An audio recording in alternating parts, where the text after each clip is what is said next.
So ito po yung ating papakita sa inyo po sa malayo. Ito po yung ating mga pintuan sa CR. Ganyan ang kalalabasan niya.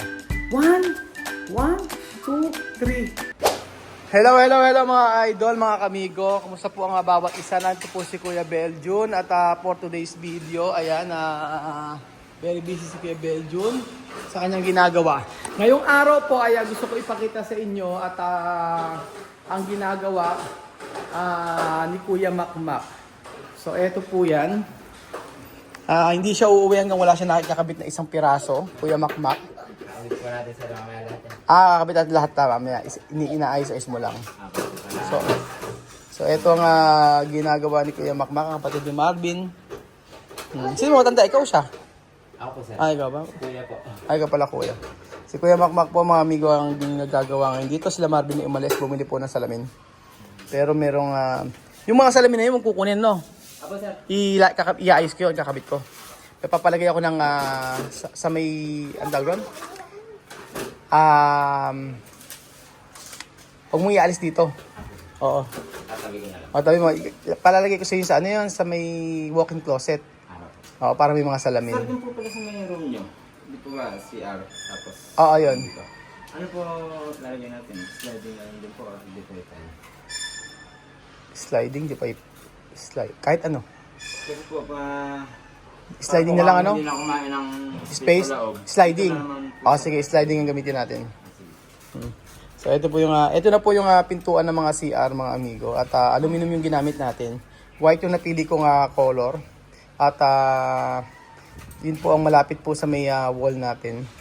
And then dito ay maglalagay din po ako dito ng cabinet actually, mga amigo, kapag lagay ng mga condiments. Kasi dito po ako magpapaluto kay Weng. Dito siya magkukusina. So yun po, mga amigo. Bakit po ba gusto kong doon magkusina si Weng? Kasi po ay doon halos iluluto yung mga mamantika at mga ano. Dito po ay pwede naman din magluto rito, mga amigo. Ayan. Ngunit subalit tatapot ay hindi pa rin siya tapos. Ayan. Pwede naman magluto rito, pero yung sana yung mga sinigang, mga ganun-ganun lang. Opo, mga sinigang, mga hindi masyadong mga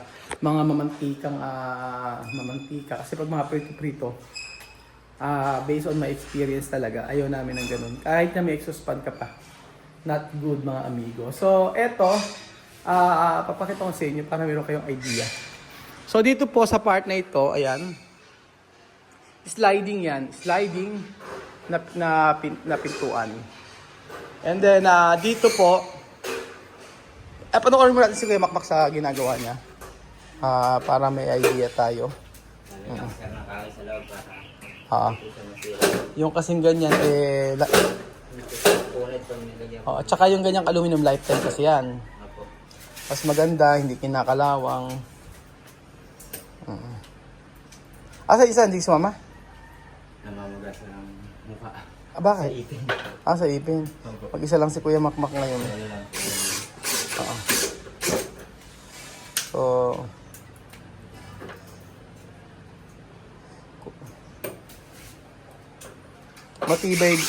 matibay yan. Kulang pa, no? Bali... Ilan yun nandyan? Ang nagawa ko lang po, sir, 5. Hindi ko po alam na kasama na po ito. Tsaka yung sa may room nyo. Pero yabol na rin po natin. Bali 7 po sila lahat. Ito rin sa lahat. May gamit pa naman, di ba? Apo, ito, sir. May mga gamit pa naman. Halaan po talaga din. Oo. So, ang gawin mo muna, lagyan mo muna ng salamin. Bali ito, sir, dito sa sir dito, tsaka yung sa kay Kuya Bel. Oo. Saka sir yung... Hindi ko po alam kung aabot po yung glass nyo sa CR nyo kasi medyo oversize po sir yung height. Height. So i-check muna natin kung ano yung abot.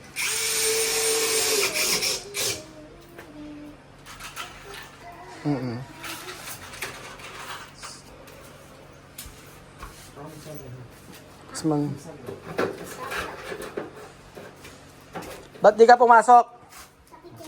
Sakit daw tenga. Sakit tenga mo? Sa gala. Panganin ba yan? Ano po sir, pangalawa po sa puso. Ilan ba anak mo? 4 po sir.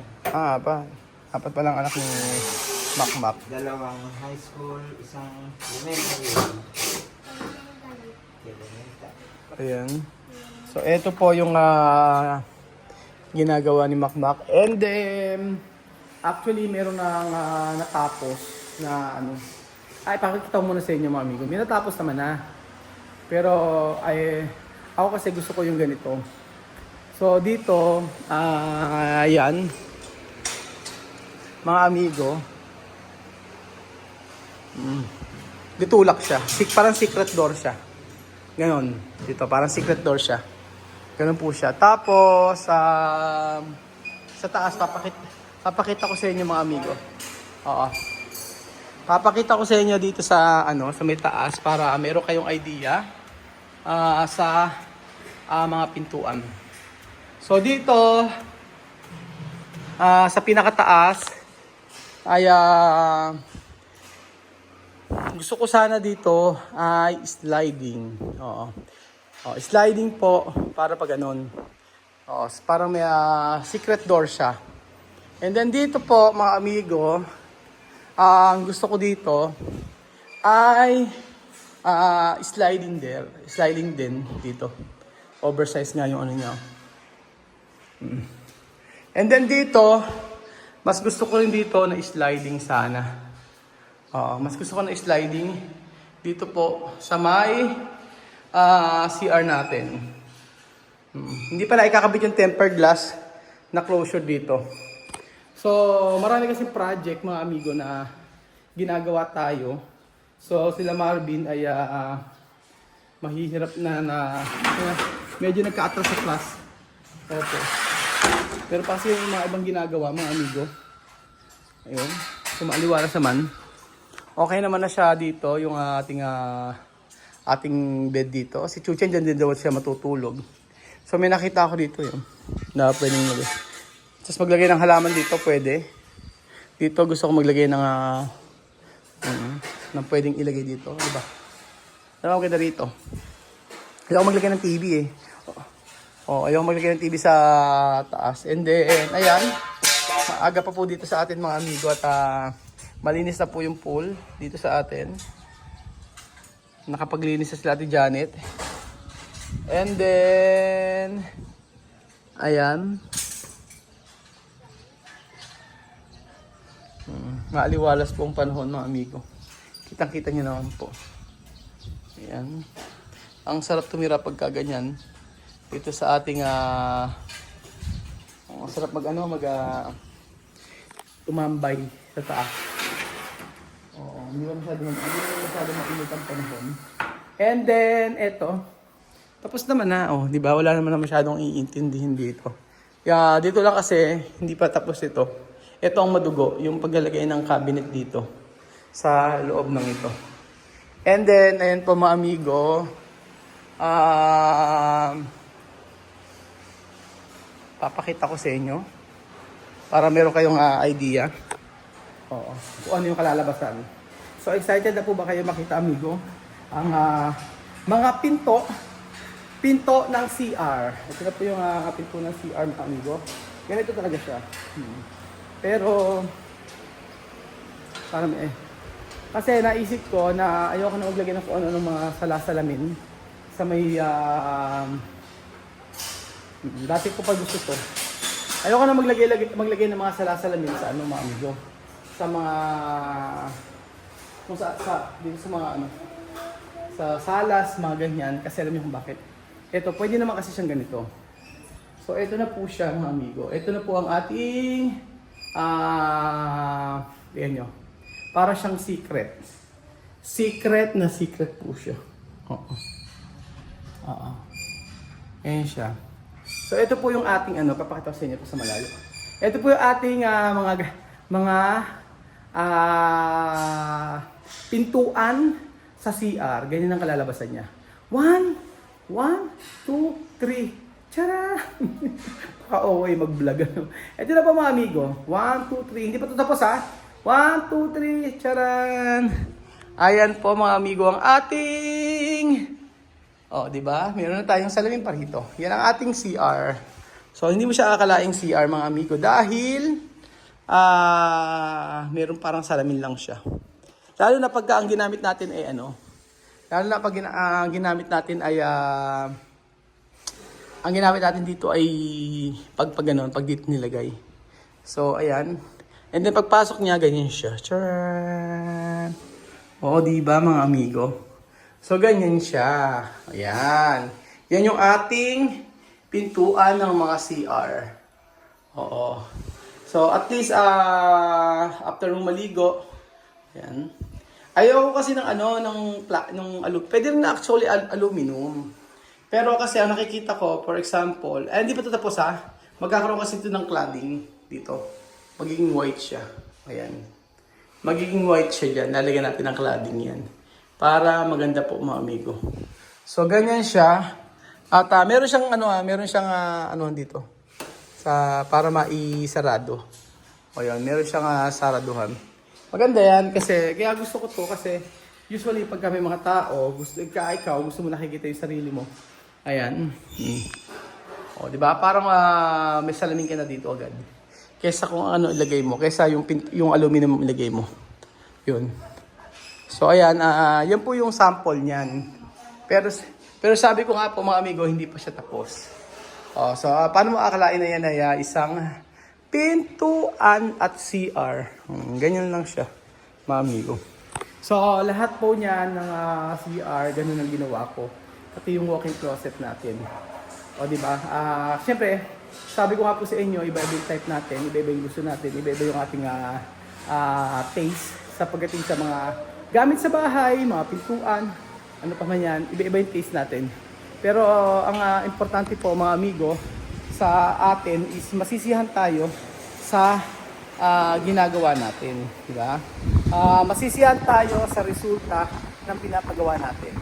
Hindi naman ibig sabihin na gusto ko to ay gusto nyo rin, di ba? Siyempre, merong mga gusto kayo na hindi ko naman din gusto. So, yung iba, siyempre pag CR gusto nila kahoy pa rin. O yung iba naman aluminum para lifetime. Sa akin kasi, ilang beses na kami gumagamit ng kahoy, nasisira yung kahoy. Aluminum ang pinaka-okay. And then, kasi yung dating pang gusto to, nakikita ko yung gano'n ng salamin. Salamin po yung nakalagay sa mga CR. Tapos, yung iba smoke na glass. O, smoke glass ang tawag. Yung iba naman ay plain lang. Yun. Sa bahay namin, gamit namin aluminum. Tapos, sa mga kwarto namin ay smoke glass. And then sa CR namin na smoke glass. So, yun po mga amigo. At least meron kayong idea pag nagpagawa kayo ng bahay na pwede pa lang salamin ang gamitin. At least meron na kayo salamin at may pintuan pa kayo. O, diba? So, yun po mga amigo ang ating matinding sorpresa. Matinding sorpresa sa ating pinapagawang bahay. So, sa wakas, kinabit na ang pintuan ng CR. Ang ganda. Wow. Sabi ko lang yun. Pero ewan ko sa iba kung magagandahan. And then, madaling linisin pala yun. Madaling linisin.